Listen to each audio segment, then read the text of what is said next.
ذی الحج کا سارا مہینہ عظمت، فضیلت اور بزرگی والا ہے، لیکن جامع ترمذی اور ابن ماجہ کی روایت کے مطابق نبی کریم صلی اللہ علیہ وآلہ وسلم نے ارشاد فرمایا کہ عشرہ ذی الحجہ سے بہترین زمانہ کوئی نہیں ہے،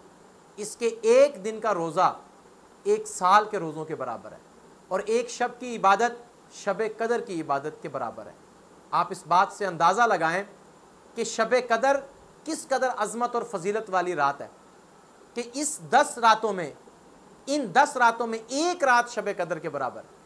اور ایک سال کے روزے کیا عظمت اور فضیلت رکھتے ہیں، لیکن ایک دن عشرہ ذی الحجہ میں روزہ رکھنا ایک سال کے برابر ہے۔